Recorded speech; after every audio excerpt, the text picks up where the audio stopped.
body remembers.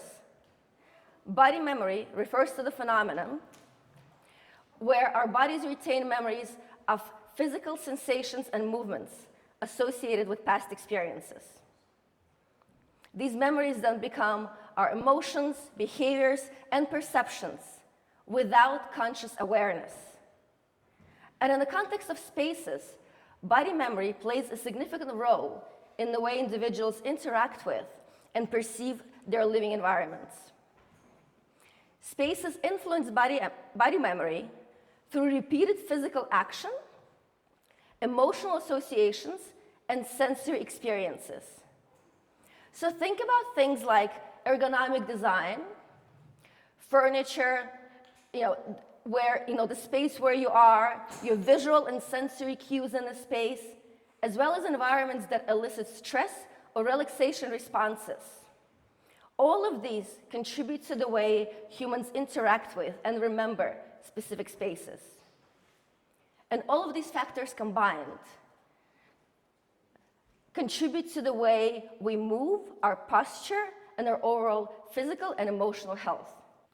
Do you sometimes go through periods of time when you feel lethargic, low energy? And I'm talking about longer periods, weeks or months, when you don't really know what's wrong. Or maybe you're irritable.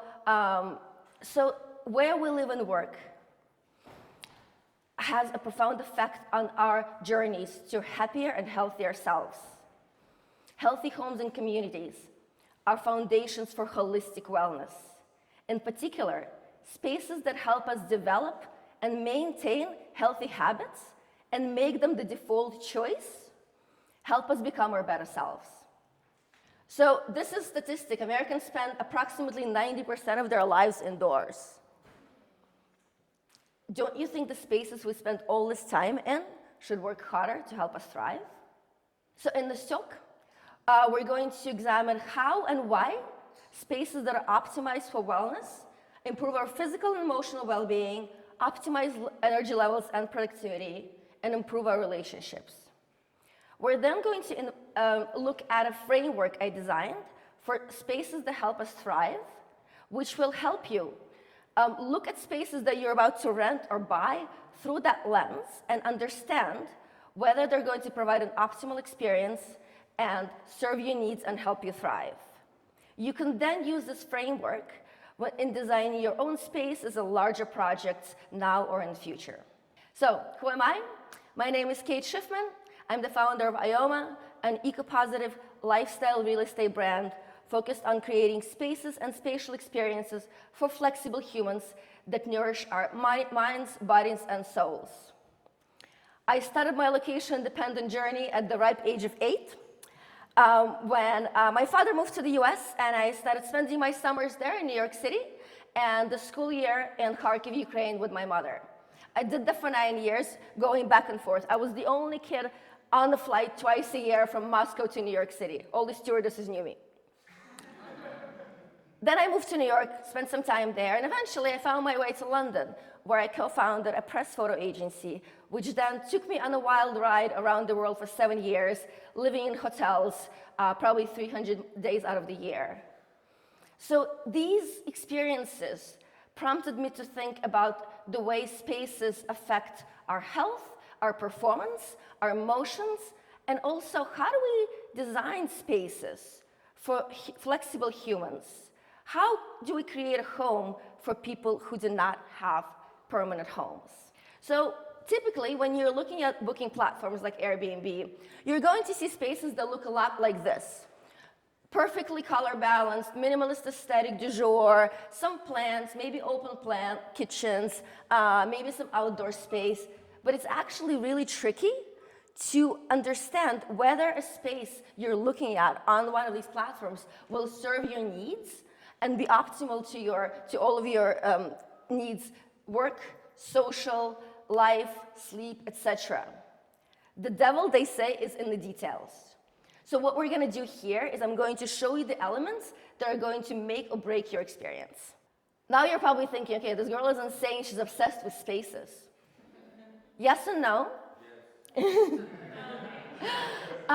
But in recent years, there has been a paradigm shift in the way we view and design interior spaces.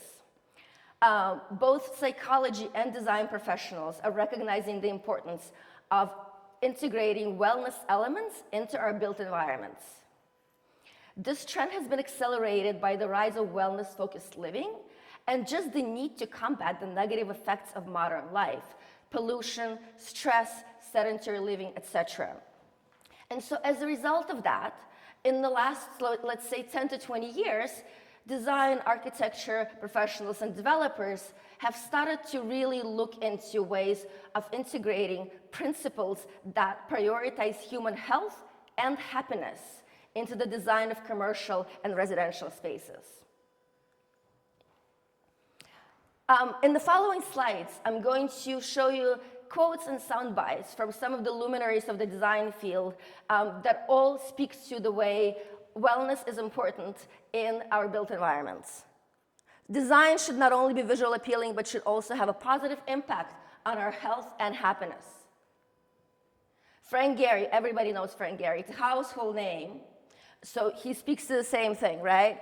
The design of spaces can profoundly affect the way we feel and interact with our surroundings.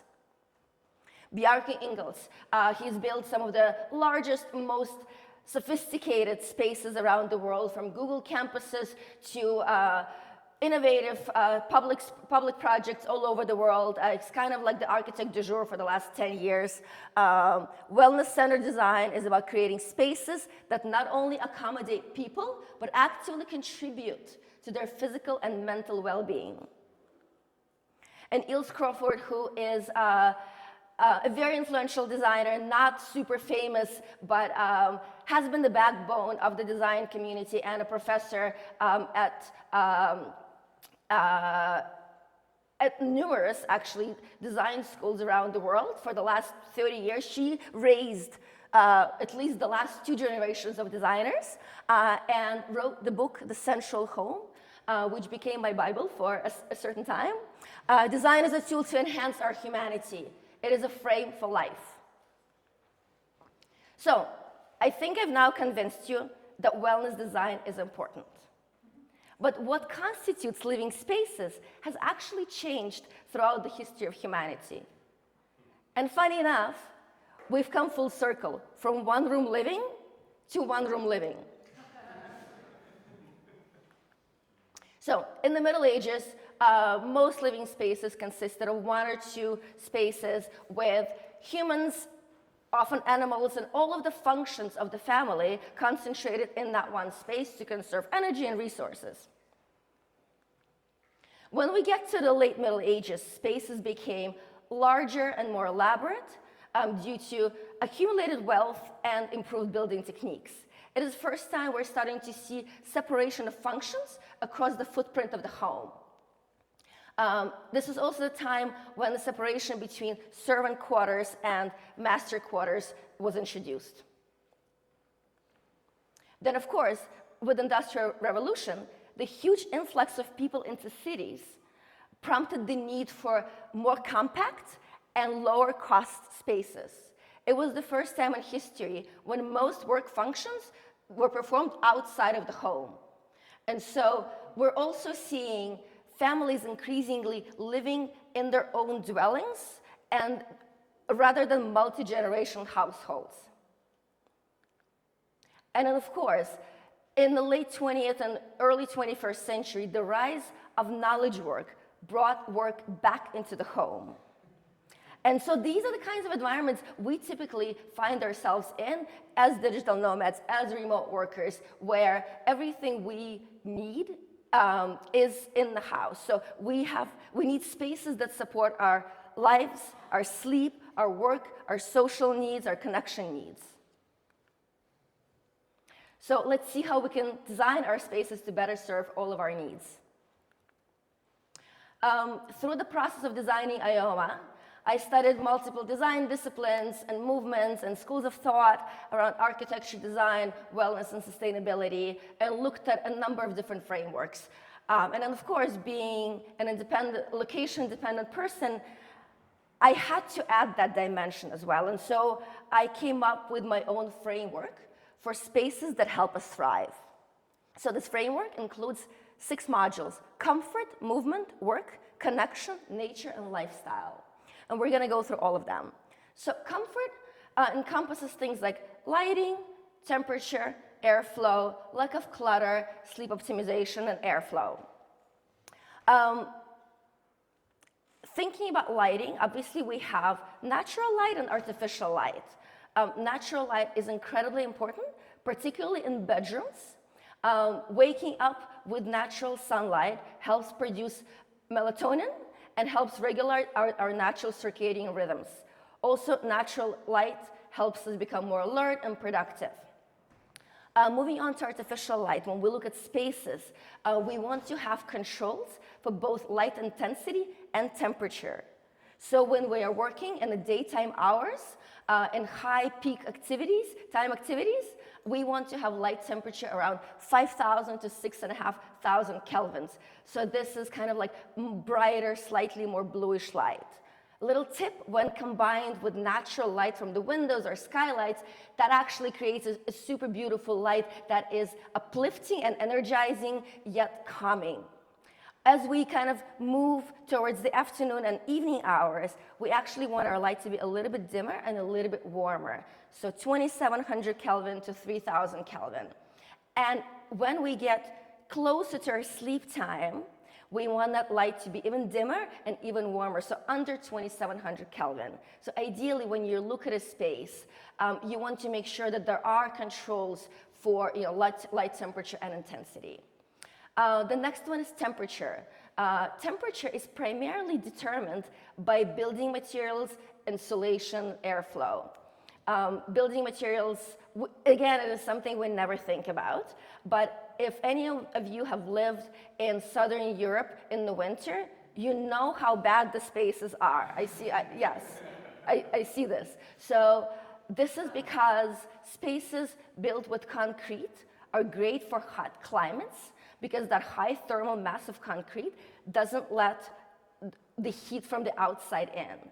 What happens in temperate climates or in the winter months, these spaces become humid, moldy, and cold. It's much better to build with wood, solid wood or wood compounds like cross-laminated timber, as well as brick. So these are building materials that are more natural, and they help the building breathe. The same thing with insulation. You want to use, ideally, natural insulation such as cork to, again, prevent that mold buildup and humidity. Airflow, incredibly important for energy levels and overall health. Yes, we can have ACs, and they're fine, but it's actually really good to also have ceiling fans or space fans or spaces that are designed with airflow in mind from the very beginning, where you have different ceiling heights as well as skylights and windows. So you design the space in a way that lets the air move through it. The next important factor is lack of clutter. So you want to have a space that has plenty of storage spaces, because clutters our mind. And then the last one is sleep optimization. You want to have a very good mattress, and you want to have the ability to black out your windows to have full good night's sleep. Now we're moving into movement. So having in-house facilities like a gym, activities, etc., is very, very important. With the lack of that, access to third-party fitness facilities, which a host could accommodate, or something is organized for you as the resident to access those facilities, is very, very important. And then from the design standpoint, another thing that is vital is how are the spaces actually built? Are they built for movement, or are they built for a more sedentary life? For example, a house or even an apartment where you need to walk to get from place to place, where there are stairs, helps us kind of accumulate these micro movements throughout the day that are good not just for our physical health, but for our mental health as well. So this is something to look at when you're looking at pictures as the host, but try to understand the size of the space and how you physically move around the space. Is there room for you to actually to get some movement throughout the day. The next one is work. So obviously it includes in-unit or in-room workspaces, ergonomic design. So look at the chairs and the photos. Look at the desks. Look at the reviews. That is something that's going to really affect your posture, your health, etc. When we're talking about co-working spaces or more communal spaces where people work, you want to design them for various group sizes and dynamics. So you definitely want to design for solo work, and that means having doors. We all love these open plan spaces, but having doors is vital for people to focus, concentrate on their work. Then you want to design for small groups, like 2 or 3 people, mini teams, and then you obviously want to design for larger groups. As part of this, obviously, lighting, insulation, airflow in the workspaces is also incredibly important. The next one is connection. When we talk about connection, we're talking about connection with ourselves, so it's spiritual, connection with others, and connection with the wider community.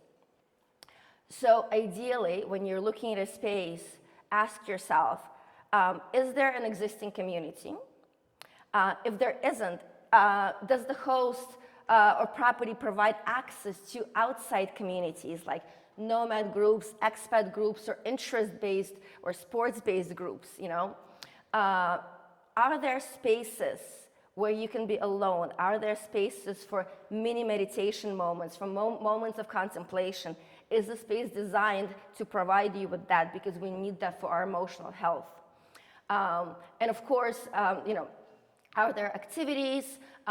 Is there connection with the local community in the sense of giving back? Giving back is a very important part of our own spiritual journey. So the opportunity to connect on that level with the local community of the place where you are is a very important factor for us in our lives. Nature. So nature encompasses biophilic design, as well as access to nature as part of the property. So it could be a garden, or it could be, oh my God,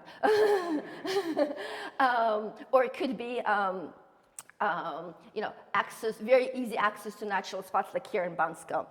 Lifestyle, so this is where kind of like all of our needs come in. Flexible rental terms, very, very important. Flexible rental terms, easy access to property, easy, in and out process like automated locks and all of these kinds of things. Also, connectivity and things like monitors and things like that. Things that help you live better in these environments. And very, very important, access to fresh food within a 15-minute walk. So it could be a supermarket, could be a farmer's market, could be like a little village with cafes. Access to fresh food is incredibly important. And then transportation. How remote is the place? How connected the space is to food, to nature, to local community. We're gonna run through this. As I mentioned, I studied all of these different design movements to design the Thrive framework. Very quickly, sensorial design is all about thinking about spaces as immersive experiences. How can we use elements such as building materials, lighting, etc., to create beautiful, interactive, and immersive environments for us that help us thrive. Human-centered design turns traditional design and architecture on its head. And instead of starting with a blueprint, it starts with a questionnaire. What does the end user actually need for the space? Biophilia is about thinking about humans as biological organisms living in built environments and building for that. So, and it's particularly effective when it is integrated, fully integrated into the design. So sticking a plant in the corner is not biophilic design, but actually integrating nature into the space is. Passive house is about energy efficiency and creating low-cost, simple measures to optimize the energy and light in the house. And low-tech is fairly new and a little bit of a fringe design discipline.